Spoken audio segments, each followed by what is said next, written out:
resonancia y sus distintas formas de presentación o de estudio a lo largo del tiempo, ¿no? La resonancia que depende de la señal, decíamos que se llamaba resonancia magnética nuclear. Eh, el término, si dependiera de lo que serían las imágenes, que posteriormente con la evolución de la resonancia se ha pasado a llamar imágenes por resonancia magnética. La resonancia magnética en sí como técnica, resonancia magnética, y después las distintas formas de estudiar o técnicas de implementación de resonancia, ¿no? Como sería la angiografía por resonancia, la colangioresonancia magnética, espectroscopía por resonancia magnética, imágenes por resonancia magnética funcional, imágenes por resonancia magnética cardíaca y así, ¿no? Distintos tipos de... Pero básicamente, para comenzar a describir lo que es la técnica de resonancia, tenemos que hablar, como decíamos en la clase anterior, del campo magnético.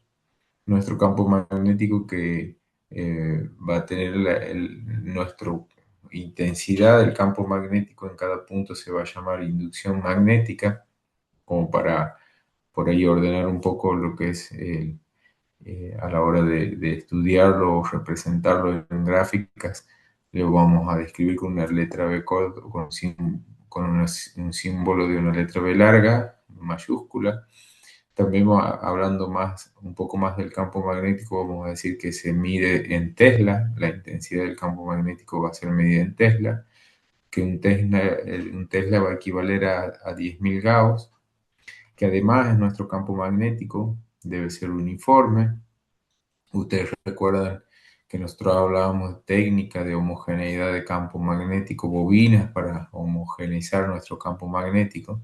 Bueno, eso le va a dar la característica de ser un campo uniforme y además debe ser estático en el tiempo, no debe cambiar.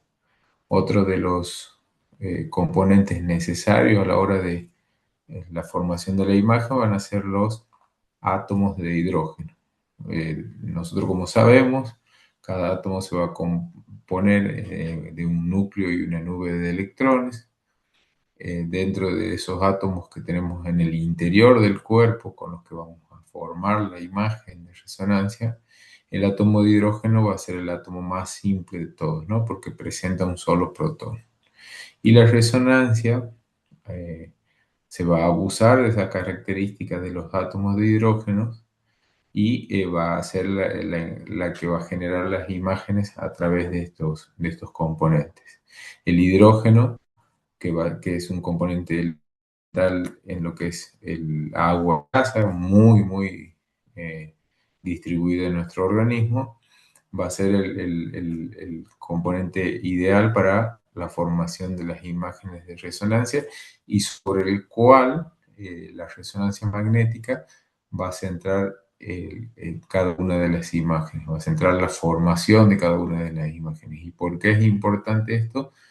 Porque nosotros no podemos, si bien hoy hay técnicas que se centran o en la sangre o en algún valor determinado de tejido, la resonancia en general, para el estudio del cuerpo en general, va a usar la señal que proviene de los átomos de hidrógeno, de los núcleos de los átomos de hidrógeno. Y acá lo tenemos a los dos, miren, tenemos a los átomos de hidrógeno por un lado y a los campos magnéticos con el que vamos a trabajar por otro.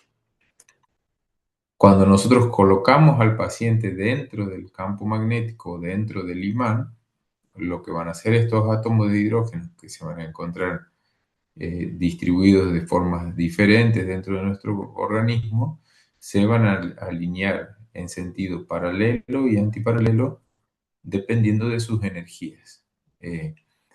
Pero no solamente los átomos de hidrógeno a nivel de la región que vamos a estudiar, en el caso de un ejemplo sería del cerebro, sino todos los átomos de hidrógeno dentro de nuestro cuerpo se van a alinear de esta forma, o en sentido paralelo o en sentido antiparalelo. Y aparte de de presentar esa alineación, cada protón de hidrógeno va a hacer o va a presentar un leve giro sobre su eje, generando este giro el comportamiento de pequeños imanes, eh, a los cuales se le va a llamar momento magnético. O sea, no solamente van a estar alineados en sentido paralelo o antiparalelo, sino que también van a girar sobre su eje, cada uno comportándose como un imán y generando un pequeño campo magnético a su alrededor de cada uno de los átomos de hidrógeno. La suma de de esa alineación en un sentido va a formar lo que es un una magnetización longitudinal en el sentido de las fuerzas de mayor energía. Y esta magnetización resultante va a depender de el conjunto de los momentos magnéticos. Cada magnetización resultante va a depender del conjunto de los momentos magnéticos, del campo magnético externo, de la potencia del campo magnético externo. Nosotros hablábamos en la clase anterior que dependiendo del tipo de imán o del tipo de equipo que nosotros tengamos, van a ser diferentes potencias de equipos abiertos con menos potencia, equipos cerrados con mucho más potencia, 1.5. Decíamos que hoy en día la resonancia magnética está experimentando hasta 7 Tesla.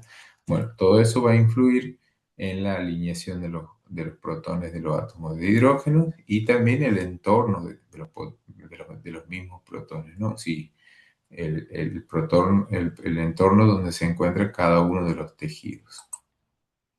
Esta magnetización longitudinal, que va a ir en sentido del campo magnético y que va a formar un único vector de magnetización posterior al ingreso al campo magnético, me va a facilitar a mí la formación de las imágenes. Entonces, como todos los átomos van a estar alineados en una dirección, eh, para nosotros poder interpretar la información de cada uno de ellos se comporta de manera independiente. Vamos a suponer que este sea un voxel de un corte de imagen de resonancia en el cual nosotros vamos a tener distintos componentes dentro de un tejido.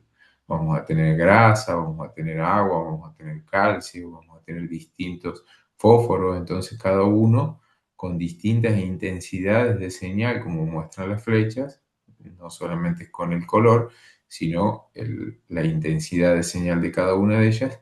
Para poder ser leído y para poder ser interpretado, debe reunir algunas condiciones.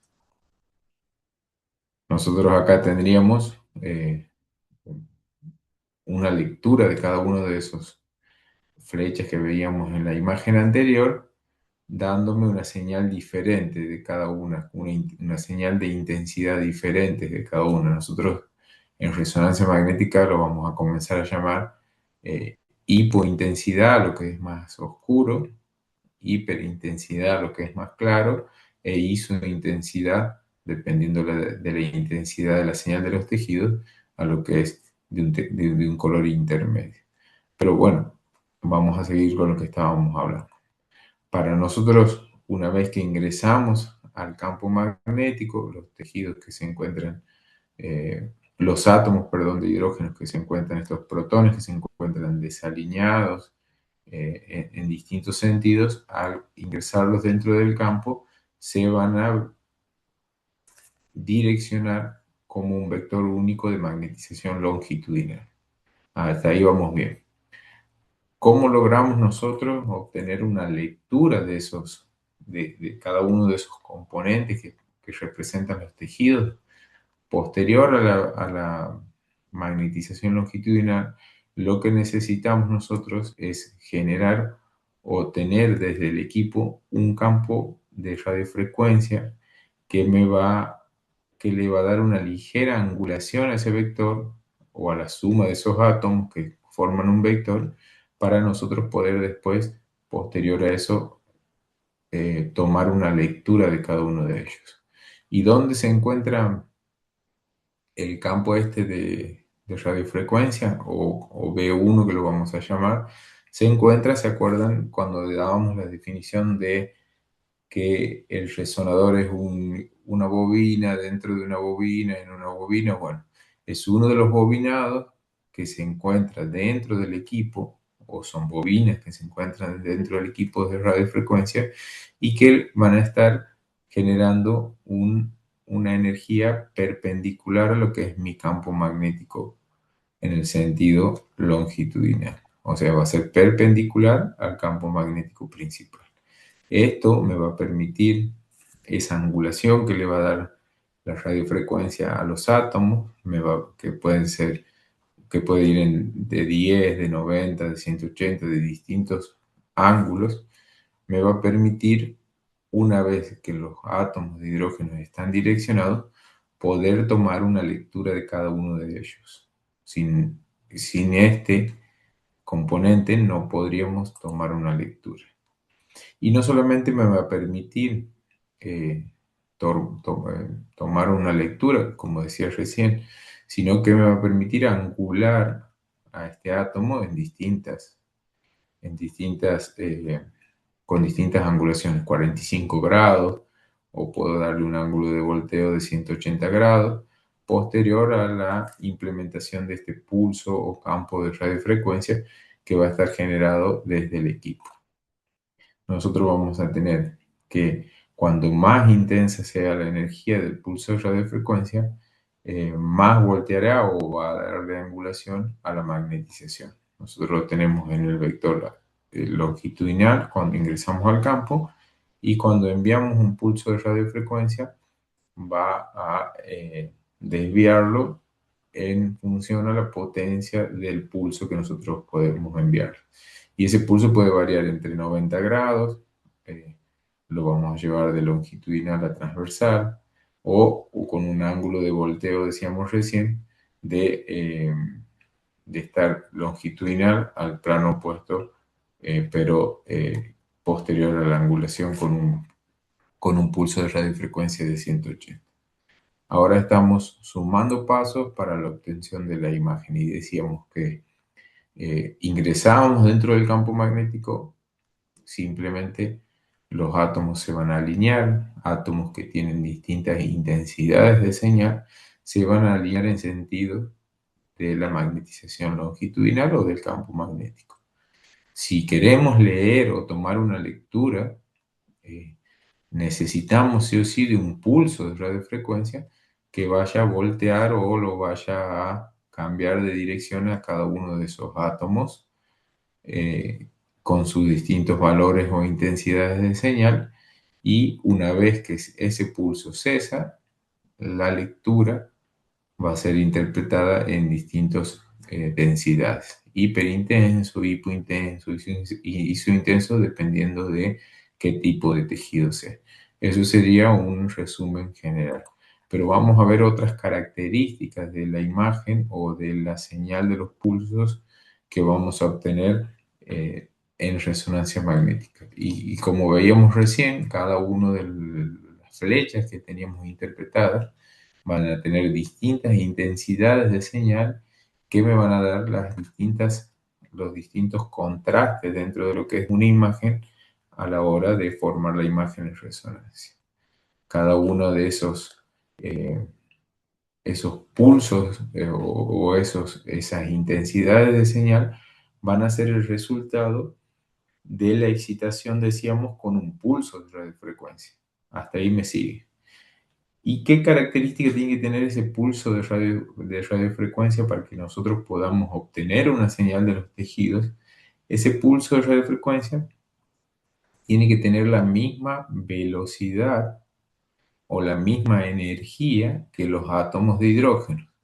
Ustedes imagínense en que mis átomos de hidrógeno son el vehículo de la imagen hacia la derecha de la pantalla, el vehículo azul con el número 8, y que nosotros excitamos, digamos, con pulsos de radiofrecuencia del vehículo rosa del número 5.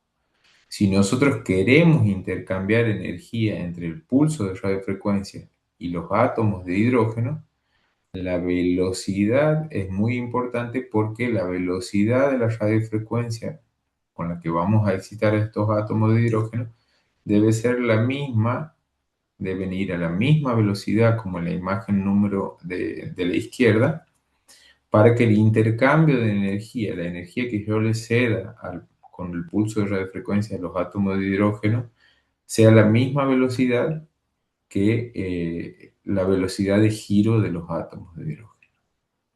Esto es fundamental para que haya un intercambio de energía, para que nosotros enviemos un pulso de radiofrecuencia y el átomo de hidrógeno me devuelva un pulso de radiofrecuencia con una señal que después va a ser transformada en imagen. ¿Y por qué decimos que esta velocidad del pulso de radiofrecuencia debe ser la misma? Porque cada uno de los átomos dentro del organismo tiene una velocidad de giro diferente. Acá tenemos el hidrógeno, tiene una velocidad de giro de 42,5 MHz Tesla. Entonces el pulso de radiofrecuencia para poder obtener una lectura de los átomos de hidrógeno debe ser de la misma intensidad de giro o de la misma intensidad de radiofrecuencia.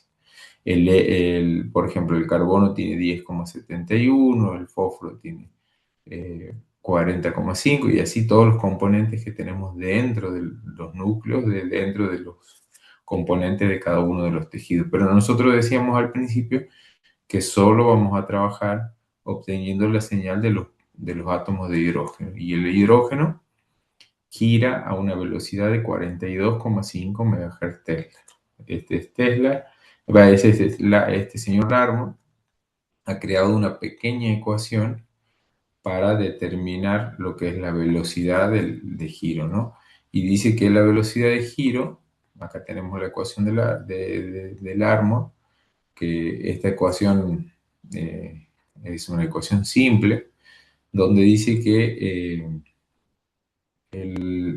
la constante de giro magnética, decíamos recién, del átomo de hidrógeno va a ser de 42,5 MHz. Esto lo conocemos.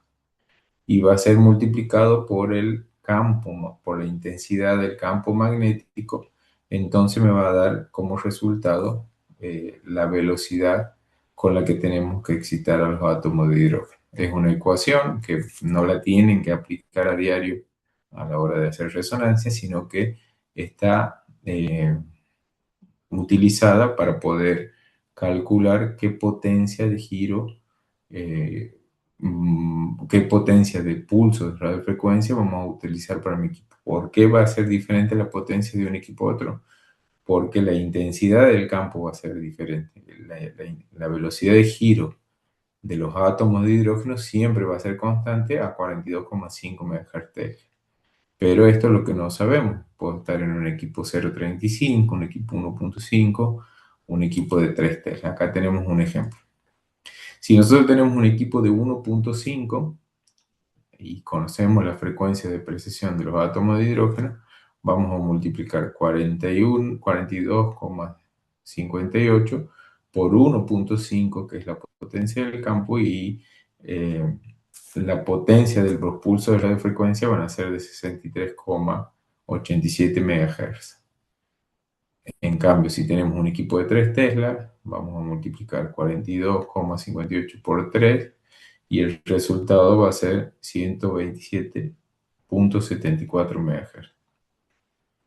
Les repito, esto es solamente para que sepan, esta ecuación nosotros no la aplicamos en el equipo a diario, ni antes ni después de hacer un estudio, solamente es cómo se determina la potencia del pulso de radiofrecuencia. Vamos a volver a los dibujitos, vamos a salir de la fórmula para que por ahí no tengan miedo de que van a seguir llegando fórmulas y cosas que por ahí no nos gustan a nosotros. Y decíamos que la magnetización se lograba cuando ingresábamos al campo magnético, se alineaban en sentido paralelo, miren las flechas rojas, acá a la izquierda, o en sentido antiparalelo, dependiendo de la energía de cada átomo. Y después, anulándose las energías, por ejemplo, acá tengo 9 y acá tengo 5 antiparalelos, me quedan 4 en el sentido paralelo del vector de magnetización longitudinal que lo representamos con una letra Z. En sentido del vector de magnetización van a quedar los que mayor energía tengan y van a estar orientados en sentido del campo magnético que tenemos generado, formando, decíamos, un vector único de magnetización que se llama vector de magnetización longitudinal y que es la flecha en la dirección, flecha de color amarillo que va en dirección al campo magnético. Hasta ahí vamos entendiendo todo bien, ¿no? Igual dentro de lo que es el vector de o sea, nuestro vector de magnetización está formado por diferentes átomos con distintas intensidades, que son cada una de las flechas rojas. Para que nosotros ordenemos un poco a la hora de describir, vamos a tener la magnetización, la vamos a descomponer en longitudinal, que es en sentido del vector MZ, o transversal, que es en sentido del plano XY, que se va a llamar vector MXY, para que nosotros cuando lo llevemos a otra posición podamos decir o longitudinal o transversal.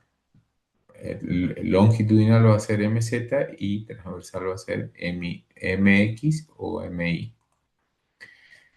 Nosotros, antes de que el pulso de radiofrecuencia llegue a excitar cada uno de estos átomos, cada uno de ellos está procesando en sentido longitudinal en una dirección determinada.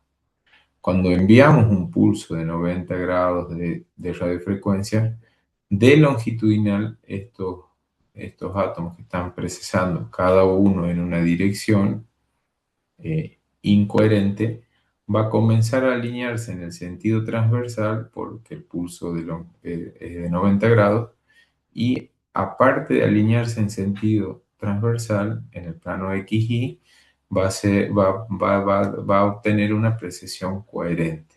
O sea que todos van a estar procesando en el plano XY en una misma dirección.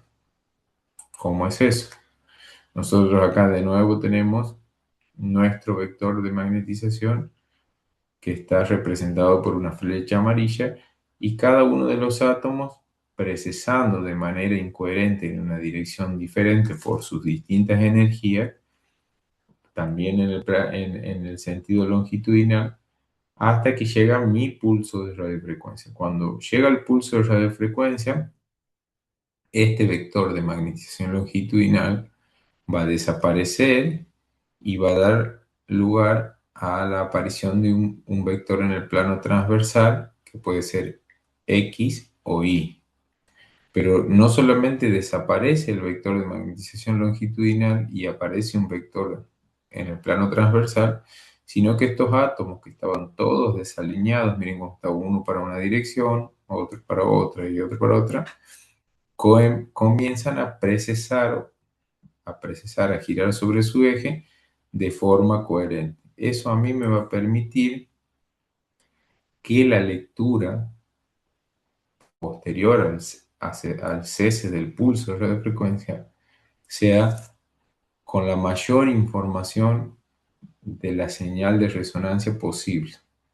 O sea, vamos de nuevo a lo mismo. El vector, todos los átomos están procesando con sus energías en dirección del vector de magnetización longitudinal. Cuando llega el pulso de radiofrecuencia, desaparece del plano longitudinal y aparece un vector de magnetización transversal, que puede ser XY, en el plano XY, y los átomos que estaban de forma incoherente se alinean todos en una sola dirección para quedar en el plano transversal. Eso, decía recién, tras cesar el pulso de radiofrecuencia, me va a permitir obtener la señal de resonancia magnética, que la primera señal en resonancia magnética se va a llamar FIT, F-I-D,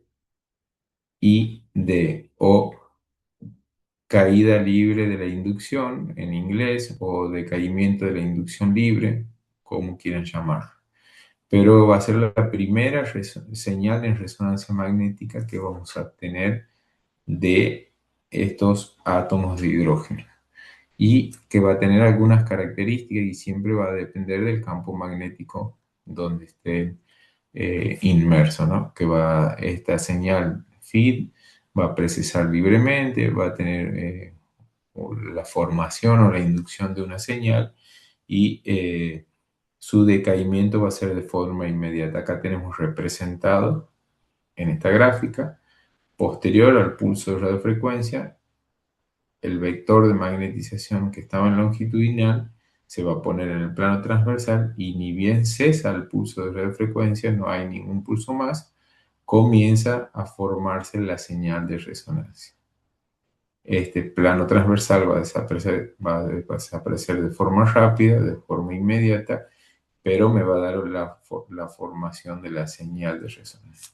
¿Y qué me va a captar esa señal de resonancia? Que tiene determinadas características, decíamos, ¿no? Que bueno, esta es una representación que desaparece de forma inmediata en el tiempo, que bueno, tiene algunas señal eléctrica constante, por ahí es medio débil al principio. Pero ¿qué va a ser lo que me va a captar esa señal de la primera señal de resonancia o una señal más simple de resonancia que tenemos? Van a ser las bobinas o antenas que nosotros veíamos en la clase anterior, que teníamos una clasificación de distintos tipos de bobinas o antenas que son las encargadas de captar la señal. Hasta ahí llegamos de ingresarlo al paciente en el campo magnético a tener la señal de resonancia. ¿Tienen alguna duda?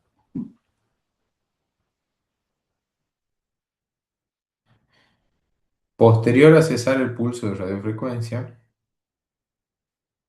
lo que va a pasar a nosotros es que como cesa el pulso y los átomos están con una energía que han captado, lo que van a hacer es liberar esa energía. Y esa energía la van a liberar cuando produzcan la relajación nuclear. O sea, una vez que cesa el pulso de radiofrecuencia, cada uno de los átomos que está en el plano transversal vuelve a su estado de posición longitudinal.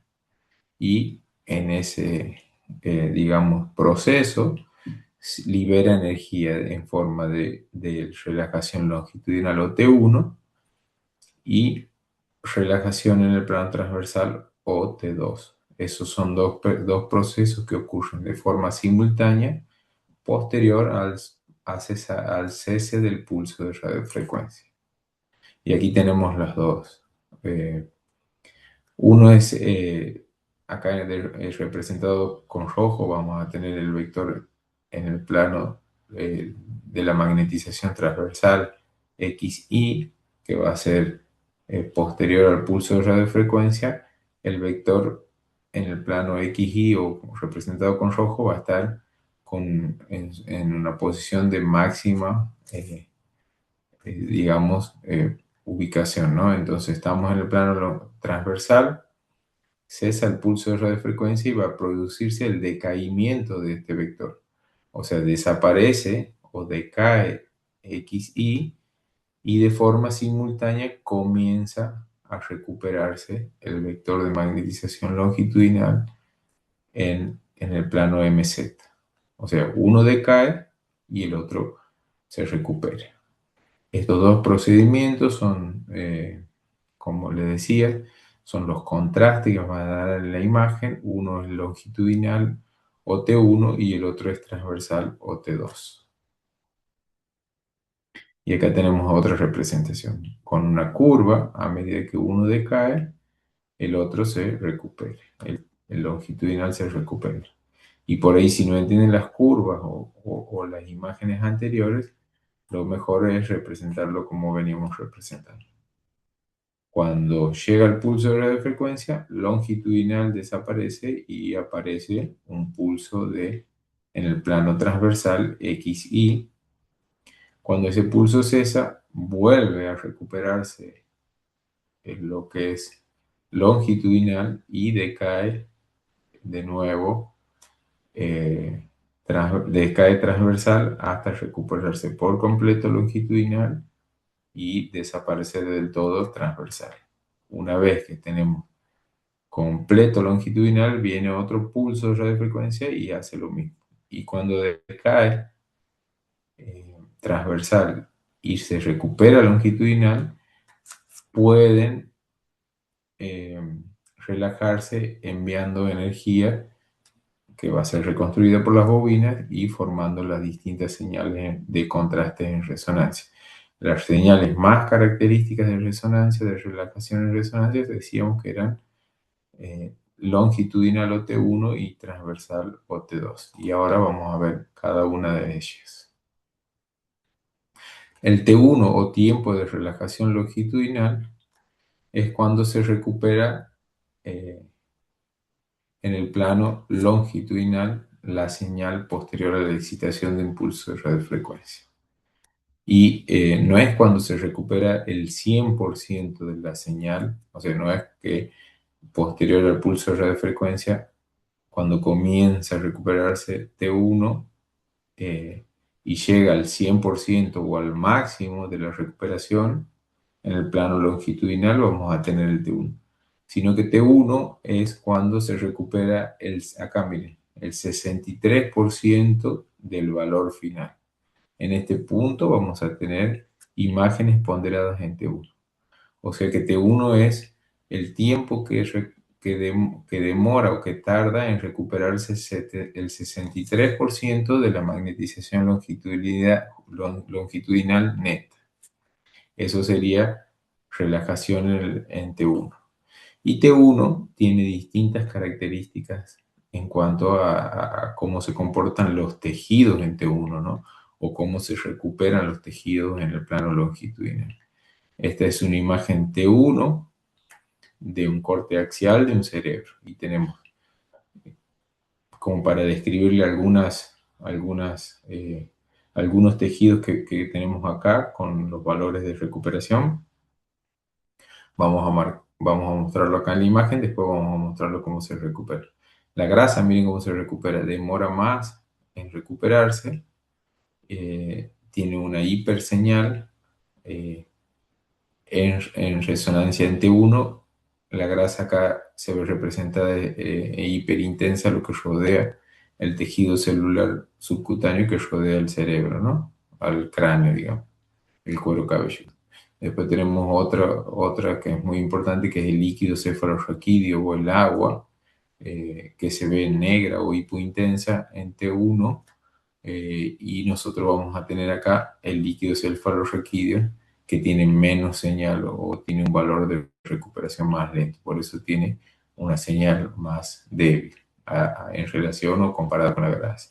El músculo se comporta de una forma, la sustancia gris de otra y la sustancia blanca de otra, pero todas me van a formar una imagen ponderada en un T1. También va a depender mucho de la potencia del campo magnético.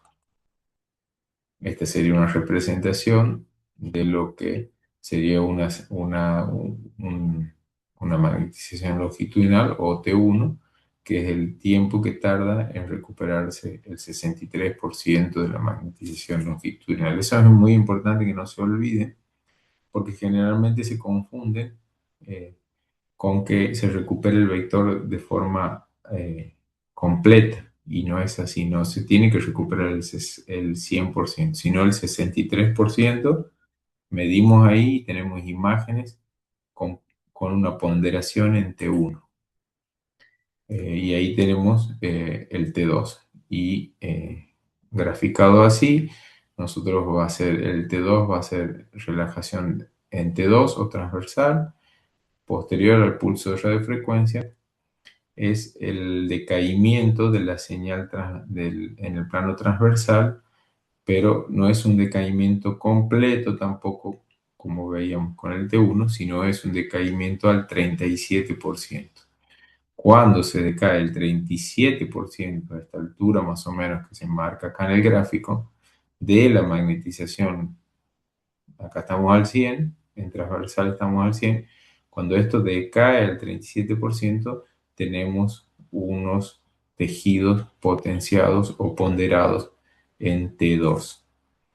Es la recuperación del T2, también como la recuperación del T1, cada uno de los componentes de una zona que estamos estudiando se va a comportar de distinta manera. Y mire qué diferencia que hay entre lo que es el líquido o la grasa que compramos recién en T1 con cómo se comporta básicamente el líquido en el T2. El líquido se ve hiper intenso, tiene un valor de recuperación de 1400, que sería más o menos por acá. Que el líquido del cerebro sería lo que es el líquido cefalorraquídeo, y la grasa por ahí no brilla tanto, no tiene tanta intensidad como lo tenía en un T1. Entonces las imágenes van a ser diferentes en en los distintos tiempos de ponderación, tanto en T1 como en T2. Y esto, el vector de magnetización, decíamos que es cuando ha decrecido o ha decaído el 37% de la magnetización transversal posterior a la excitación de un pulso de radiofrecuencia. Esos son dos, decíamos en el principio, que es muy importante que ustedes entiendan que no son fenómenos o no son procesos que se dan o uno o el otro, sino que ocurren de forma simultánea. Cuando uno se recupera, el otro decae. Este sería como una eh, ilustración que también aplica a lo que es resonancia, porque generalmente los procesos de T1, que son los que se tienen que recuperar, son más lentos porque tienen que ascender, y esa recuperación ascendente por ahí demora un poco más que los T2, que son más rápidos por la forma o por el tipo de recuperación. Y a pesar de ser dos procesos de manera simultánea, cada uno tiene sus características diferentes, ¿no? No solamente como veíamos en la imagen del corte axial del cerebro, que a la vista son totalmente diferentes uno de otro, sino que el T1 va a depender de la composición de los tejidos donde se estudia, de la estructura y del ambiente que estamos estudiando, del intercambio de energía térmica de la zona que estamos estudiando. No es un proceso independiente, sino que se trabaja como una red, ¿no? Una red con los distintos protones que se encuentran alrededor. Y el T2 va a depender también mucho de lo que son las inhomogeneidades del campo magnético externo y de la inhomogeneidad de los campos locales de cada uno de los tejidos que están continuos a la hora de estudiar el T2. Eh, Otro de los procesos que nosotros eh, hablábamos a la hora de generar imágenes en resonancia, decíamos que si nosotros excitábamos a los átomos con un pulso de 90, teníamos FIT, que era la primera señal de resonancia. Cuando comienza a desarrollarse la resonancia y comienza a hacerse pruebas en resonancia magnética, eh, teníamos con un solo pulso de radiofrecuencia la señal de caída libre de la inducción, o free de inducción de CAE, como quieran llamarlo, de que se llama FIT. Entonces dicen, bueno, vamos a probar si después de un pulso de 90 excitamos a nuestro átomo con un pulso de 180 y vemos qué señal tenemos de eso. Y al experimentar de esa forma, lo que se hace es, las secuencias de pulso lo vamos a ver en la clase que sigue, pero les voy a dar un ejemplo como para que comiencen a ver cómo se arman las secuencias de resonancia, y cómo se arma la primera secuencia con mucho valor diagnóstico, que es la secuencia de Spineco. Se le envía un pulso de resonancia de 90 grados, un pulso, perdón, de radiofrecuencia de 90 grados, enviándolo de longitudinal a transversal, y antes que ese pulso cese, no tomamos una lectura del pulso, sino que le enviamos otro pulso de 180 y lo enviamos al sentido opuesto. Y ahí sí permitimos la relajación entre uno o entre dos y tomamos la lectura. ¿Y que se obtiene? Una secuencia Spineco, que es una de las secuencias que en resonancia me brinda o me da mayor información en cuanto a variedad de tejidos y señales en resonancia. Entonces, De ahí comienza una vorágine de pruebas en resonancia de distintas alternativas de excitación con distintos pulsos de radiofrecuencia que da lugar a las distintas secuencias en resonancia, ¿no? Es importante que ustedes entiendan que las secuencias pueden estar ponderadas. Mi secuencia Spinecco, esta que está formada por un pulso de 90 y un pulso de 180, puede ser Spinecco en T1 o en T2, dependiendo de cómo tome la lectura. Si tomo al 63% de la recuperación del vector de magnetización longitudinal o si tomo al 37% del decaimiento del vector de magnetización transversal. Entonces, para hacer una secuencia FIT tenemos solo un pulso de 90 y tomamos la lectura. Si queremos hacer una secuencia Spinecco, vamos a usar un pulso de 90 más un pulso de 180 y recién vamos a tomar la lectura del eco a través de las bobinas o antenas. Este tipo digamos, de secuencias o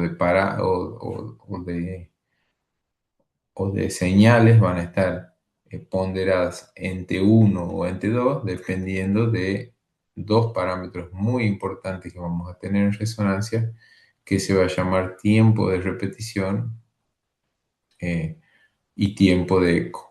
El tiempo de repetición va a ser el tiempo que va entre el pulso de 90 y el pulso de 90 siguiente, o sea, dos pulsos sucesivos. O sea, volviendo a la secuencia de Spinnaker, miren acá en la parte central, tenemos, decíamos que la secuencia de Spinnaker era 90, 180, eco, y así sucesivamente, 90, 180, eco. El tiempo que va entre 90 y 90 se va a llamar tiempo de repetición. Esto va a ser importante que ustedes incorporen a su vocabulario porque eh, para nosotros ponderar una secuencia en T1 o T2 vamos a tener que modificar estos parámetros dentro de la consola. Esto sí va a ser de operador dependiente de modificaciones nuestras a la hora de trabajar. Y es nada más que la medida que va entre un pulso de 90 y el siguiente. Y el tiempo de eco es el tiempo que transcurre entre el pulso de 90 y la llegada de lo que es el eco. O sea, no sería hasta 90, sino que solamente o 90, 180 eco es tiempo de eco. Y ahí tenemos todo esto me da lugar a la formación de lo que van a ser secuencias en resonancia. Esto es solo mostrarles eh, para que vean la cantidad y la variedad de secuencias que vamos a tener en resonancia. Nosotros recién hablamos de esto, Spinnaker, ¿se acuerdan? Decíamos que una secuencia Spinnaker estaba formada por un pulso de 90 más un pulso de 180. Y también hablamos de ponderaciones en T1 y T2. O sea que nosotros, cuando en la clase siguiente veamos secuencias, vamos a ver que no solamente hay secuencias de Spinnaker, sino que hay otra familia de secuencias que se llama gradiente de eco. Y cada una tiene muchas derivaciones y muchas variantes. Pero no lo voy a enloquecer ahora en esta clase porque es mucha información para ahora. Lo único que tienen que saber es que esta que vimos hoy está formada por 90 y 180 y que puede ser ponderada en T1 o ponderada en T2 dependiendo, decíamos recién, de qué tiempo de eco y de repetición nosotros pongamos en la consola. Acá tienen, ¿ves? Tiempo de eco y tiempo de repetición. Si nosotros en la consola usamos tiempos de eco cortos que van entre 0 y 40 y tiempos de repetición cortos que van entre 300 y 800, las imágenes Spinnaker van a ser ponderadas en T1. Si nosotros usamos tiempos de repetición altos que van entre 1500 y 3000 y tiempos de eco alto que van entre 60 y 90, mis imágenes van a ser ponderadas en T2. Y si combinamos lo que es un tiempo de repetición largo como es 1500 a 3000 y usamos tiempo de ecos cortos entre 0 y 40, mi imagen va a ser ponderada en densidad protónica. Esas son las características que le vamos a dar a la imagen desde la consola de trabajo si nosotros modificamos o alteramos cualquier parámetro de estos dos, que son tiempo de repetición y tiempo de eco.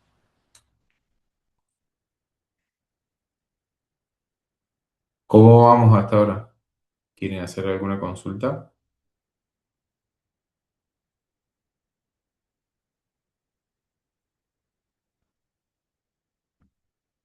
Hola, ¿están?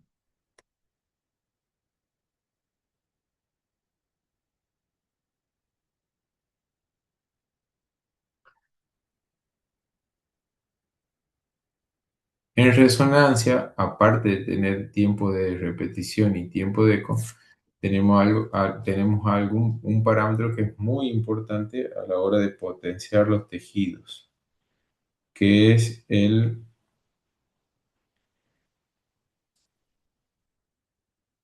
tiempo de inversión. El tiempo de inversión, eh, lo que va a hacer en resonancia va a ser saturar tejidos de forma selectiva. Hay tiempos de inversión determinados para distintos parámetros. Por ejemplo, si el tiempo de inversión nosotros lo utilizamos va a depender de los valores que nosotros utilicemos del tiempo de inversión, ¿no? Si el tiempo de inversión nosotros lo utilizamos entre 80 y 180 milisegundos dentro de lo que es la consola de trabajo, eh, todo lo que tenga grasa se va a saturar y se va a ver de forma hipointensa o de forma oscura, como por decirlo a ustedes, para que lo puedan identificar. Entonces lo que vamos a hacer es secuencias de supresión o saturación de la grasa o STIR. Eso es si nosotros el tiempo de inversión lo mantenemos entre 80 y 180 milisegundos. Y miren esta imagen, que es una imagen de STIR de una órbita. Vamos a prestarle un poco de atención a lo que es la órbita del lado izquierdo. Aquí tenemos el globo ocular, los músculos recto internos, recto externos, y en la parte central tenemos lo que es el nervio óptico, con una señal de la grasa que rodea el nervio óptico que se satura de forma normal en una secuencia STIR. Vamos a la otra órbita, tenemos el globo ocular y tenemos el recto externo, el recto interno, pero tenemos que la grasa no está saturada de forma normal acá, ¿ven? Entonces, no solamente no está saturada de forma normal, sino tenemos que esto que no está saturado como grasa normal de la órbita, me está desplazando al nervio óptico para el lado derecho. Esto es una patología de la órbita que es bien visible porque nosotros en la cavidad orbitaria tenemos un componente de grasa que si utilizamos una secuencia STIR para saturar esa grasa, si esto no es normal, no se va a saturar y no solamente no se va a saturar, sino que estamos viendo que está improntando sobre lo que es el nervio óptico de la órbita del lado derecho. Por otro lado, si el tiempo de inversión que lo llevamos lo utilizamos entre 400 y 600 milisegundos, lo que vamos a ver bien es esto, que es un corte coronal del cerebro, eh, pero localizado en estas dos estructuras que son los hipocampos. Y me permite ver si hay alguna alteración de la normalidad de la señal de los hipocampos o de la anatomía de los hipocampos en patologías como son la epilepsia, la esclerosis temporal mesial, a nivel de los lóbulos temporales. Estos serían los lóbulos temporales. Acá me muestra una buena diferenciación entre sustancia gris y blanca cuando nosotros al tiempo de inversión lo llevamos de 400 a 600 milisegundos. Me va a permitir ver bien en epilepsia si alguno de los dos hipocampos del lóbulo temporal derecho o izquierdo se encuentra alterado en su morfología o en su intensidad de señal en relación a la sustancia gris, en relación a la sustancia blanca. Y si este valor de tiempo de inversión lo elevamos entre 2000 y 3000, lo que vamos a saturar es el líquido que se encuentra a nivel cerebral, y esta secuencia se va a llamar FLAIR. Es una secuencia básica en cada uno de los protocolos de resonancia a nivel cerebral. Si bien acá está representada en un plano coronal, se la usa en plano axial en todos los estudios de cualquier patología del cerebro. ¿Y por qué la hemos representado en coronal? Porque estábamos hablando de esta patología. Miren cómo, a diferencia de este, que se ve con hiperseñal, el hipocampo del lado derecho, este es normal, ¿ven? Y acá hay una señal brillante. Entonces, es muy sensible, aparte de saturar el agua, es muy sensible a los cambios de señal del tejido cerebral. Y es muy usada en todos los protocolos. No hay un protocolo a nivel mundial que no use secuencias FLAIR. Solo se usa FLAIR dentro de resonancia a nivel cerebral. No se usa ni en articulaciones, ni en cuerpo, ni en médula. Se usa solamente a nivel cerebral y es una herramienta muy valiosa junto al T1 y al T2 para llegar a distinguir, junto a otras secuencias también, pero junto al T1 y al T2 para llegar a la conclusión de muchas patologías a nivel cerebral. Acá les voy a dar unos ejemplos de imágenes, le pongo imágenes para sacarle un poquito de la saturación de, de todo lo que ha sido la parte física. Volviendo a otro ejemplo de lo que es secuencias de supresión o saturación de grasa o STIR, o FAXAT también que se dicen hoy en día.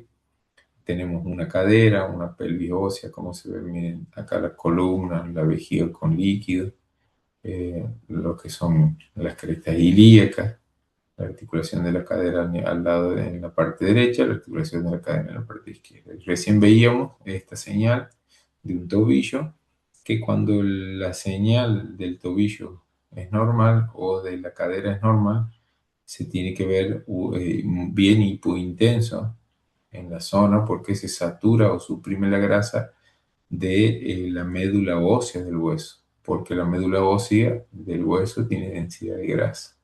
Entonces miren esta cadera, comparen la señal de esta cadera y de esta. Esta tiene menos señal, esta cadera tiene fractura, y no solamente la cadera, sino todos los tejidos que rodean a la articulación, tanto de la cadera derecha como los músculos que rodean a la cadera izquierda. Miren acá, todo tiene hiperseñal, todo hiperseñal, cuando tendría que verse de esta forma, porque es una secuencia de supresión de la grasa. Esa es una cadera con fractura y muchos músculos con un intenso traumatismo a nivel de la pelvis ósea. Y en este tobillo vemos que hay cambios de señal en la parte posterior o cambios de señal en la parte superior, pero están más relacionados a un cambio de homogeneidad que de alguna lesión patológica. Volviendo a las secuencias de Spineco, también tenemos que en T1 el espineco se va a comportar de una manera, todas las estructuras, decíamos, como es el líquido dentro de los ventrículos, eh, se va a comportar hipointenso en T1, los dos son cortes axiales a nivel cerebral, se va a comportar hipointenso en T1 e hiperintenso con hiperseñal en T2, dentro de los ventrículos.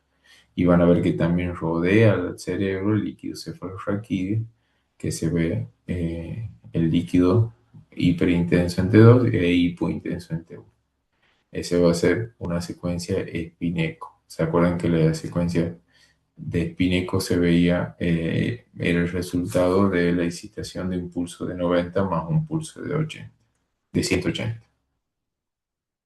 La misma secuencia de Spineco en un plano eh, sagital, tanto como en T1 como en T2. Miren la diferencia, miren la variedad y la cantidad de información anatómica que me muestran las dos secuencias.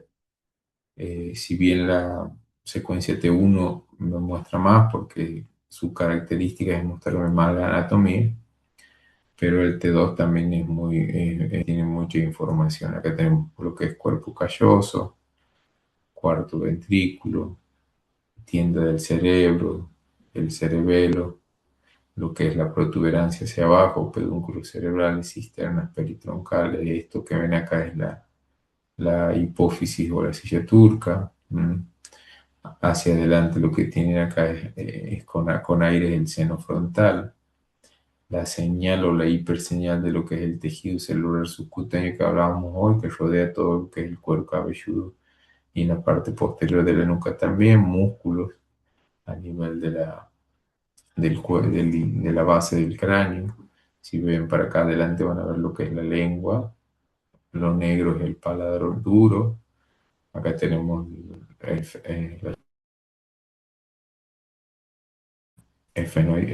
etmoidales y efenoidales acá de negro el aire que se encuentra en los senos, lo que es la vía aérea, la lengua, la vía aérea, el aire se lo ve negro tanto en T1 como en T2.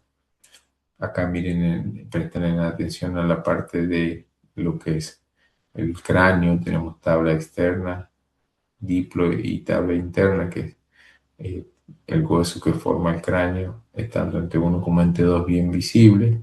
Todo mucho detalle y mucha eh, información en cuanto a cantidad y variedad de tejidos, ¿no? Decíamos que la secuencia de Spineco, posterior a probar en un eco de 90 más uno de 180, descubren que la secuencia que más información me va a brindar a mí en cuanto a variedad de tejidos, muchos tejidos, miren la forma de lo que es el vermis cerebroso ahí. eh, si vamos un poquito más abajo, acá tenemos arco anterior del atlas, arco posterior del atlas, el cordón medular a nivel cervical y este sería la apófisis odontoides, algo que se ve como al estar una anatomía tan próxima a lo que es la base del cráneo, ¿no? Todo mucho detalle a la hora de describir. Y bueno, antes de hacer un cierre, como para que ustedes comparen un poco tomografía con imágenes en T1 y en T2 de resonancia. El hueso acá se lo ve blanco brillante, el hueso acá se ve negro en los dos casos, que sería la cortical del hueso, tabla externa, tabla interna, y en la parte central se ve la grasa que es tejido esponjoso. También para el T2, la grasa acá se la ve negra, que no se lo ve porque es el tejido celular subcutáneo que está por fuera. Acá se la ve hiper intensa, bien brillante, y aquí no brilla tanto, pero sí se la ve blanca, ¿no? En el T2, el líquido acá se lo ve hipodenso, acá hipointenso y acá hiperintenso. Y bueno, la sustancia gris y blanca depende de cada una de las dos, pero acá casi no hay diferencia en el T1 en relación al T2. En el T2 sí me va a mostrar muy buena diferenciación de lo que es sustancia blanca de sustancia gris. Y en cambio el T1 va a ser casi más homogéneo. Bueno, y decía como conclusión, vamos a hacer un poquito de zoom a esto. Acá tenemos como conclusión hasta donde llegamos ahora, eh, los pasos que veníamos viendo para la formación de la imagen, era que nosotros generamos un campo magnético principal con el equipo e introducíamos al paciente en, en ese ingreso del paciente en el campo magnético principal. Vamos a producir una alineación en sentido paralelo y antiparalelo de los átomos que componen cada una de las regiones del cuerpo. Vamos a trabajar sobre los átomos de hidrógeno que están en su mayoría en el agua y en la grasa. Una vez que están alineados, le enviamos un pulso de radiofrecuencia para alterarlos de su posición, que tienen que ser la misma frecuencia de precesión que los átomos de hidrógeno, decíamos. Gracias a la frecuencia del árbol vamos a poder excitarlos y poder obtener de los átomos de hidrógeno una buena respuesta en forma de señal de resonancia. Cuando esos átomos se relajan, eh, me van a dar la señal, tanto la relajación puede ser longitudinal o transversal, produciendo imágenes ponderadas en T1 o en T2. Y esto que no lo hemos visto ahora, pero que sí hemos visto en la clase anterior, que es cuando formamos nosotros después de la llegada de la señal, cuando formamos lo que es la imagen, ¿no? Con los gradientes.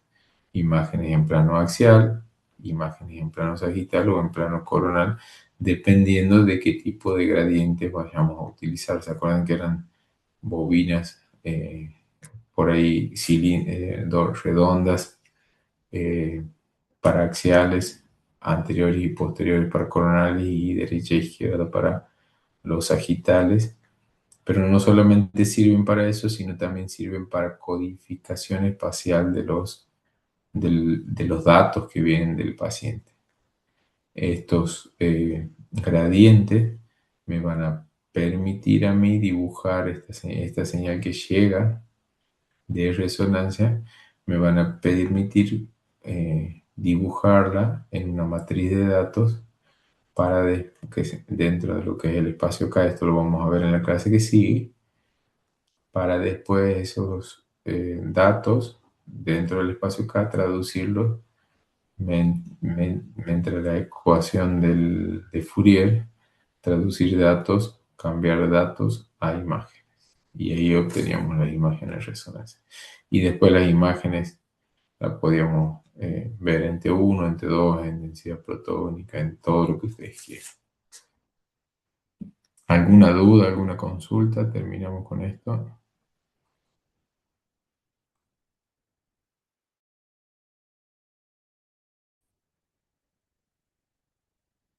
¿Alguien quiere preguntar algo?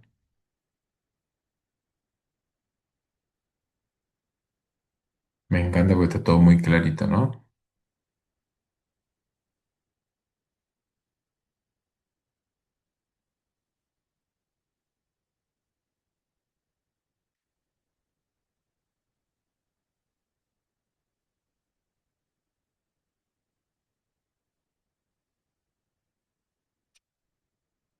¿Quién me manda una manito con un ok?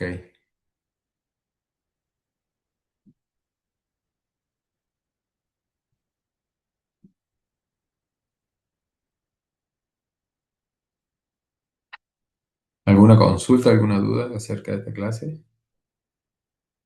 No se preocupen que igual si quedan dudas o consultas o si quieren, la clase que viene va a seguir relacionado a esto, ¿no? Vamos a seguir, la clase que viene va a ser de secuencias en resonancia y todo está muy ligado, así que vamos a volver a hablar casi de lo mismo por si queda alguna duda para que se la saquen.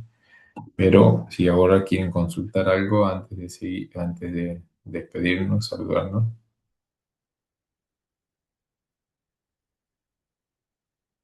Nada, muy clarito. Bueno, me gusta que sea así. Espero que sea así. Si no, no duden de contactarme en forma privada o forma general por el grupo. Y antes de la clase que viene y que las dudas se sigan acumulando, nos sacamos las dudas. ¿Parece?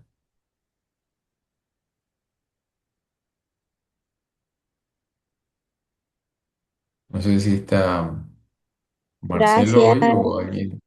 Sí, decime.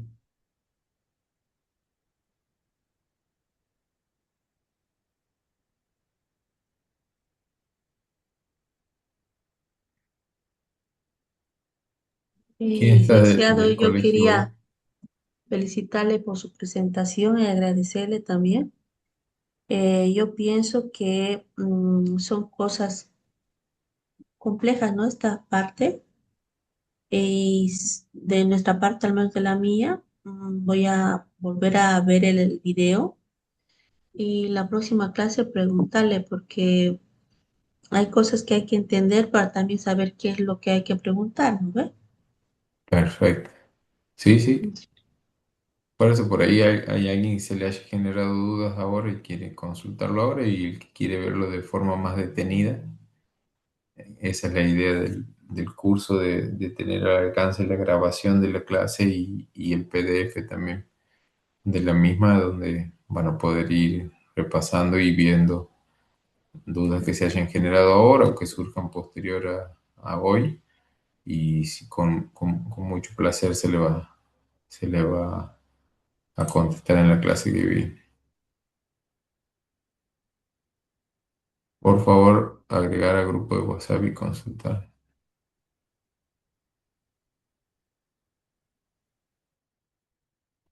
Sí, ahí también tenemos el foro o el chat de la plataforma. Cuando ustedes quieran consultar, pueden consultar también. O por WhatsApp también nos podemos comunicar, ¿no? Así que bueno, nada, si ustedes creen que estamos bien ahí por hoy y esperando que haya por ahí muchas consultas o dudas, pero no porque haya sido una clase que no se, no se haya entendido, sino para que podamos trabajar de forma más dinámica y ir interactuando por ahí, conociéndonos un poco más. Nos vamos a conocer en octubre sí o sí, pero por ahí ahora también sería bueno escucharlos a ustedes. Marcelo, buenas noches. ¿Cómo está, Alicia? Buenas noches. Bien, aquí atento en el trabajo yo, pero igual escuchando a ustedes ese movimiento. Sí, a la colega que escribió, tienen que leer los chats del grupo. Ahí está el enlace para ingresar su usuario y contraseña. También, si no tiene, que nos escriba, pero todos han sido, el 100% de los inscritos tienen su usuario y contraseña. Así que tienen que ingresar nomás al enlace, al aula virtual, donde está el video, la clase. Y esta clase también para mañana ya va a estar subida en las redes, licenciado. Sí, ahora cuando ni bien pueda, si no es ahora, mañana bien tempranito cargamos el PDF, que es la parte que por ahí me corresponde a mí, así que para que ya desde mañana puedan comenzar a verla de nuevo si quieren. Perfecto. Listo, licenciado, muchas gracias. Nos vamos a estar encontrando entonces el próximo jueves a las 20 horas también. Y bueno, recomendarles a todos los colegas que están participando del taller, tienen que ingresar una vez por lo menos a la semana al aula virtual. Se registra el tiempo que están conectados y por supuesto también la hora. Todos estos aspectos se toman en cuenta para que puedan ser emitidos sus certificados cuando se termine el primer módulo. Licenciado, muchas gracias y bueno, que tengan un buen descanso a todos. Igualmente que tengan un buen final de día y nos estamos viendo el jueves próximo. Hasta luego. Gracias, buenas noches, hasta luego.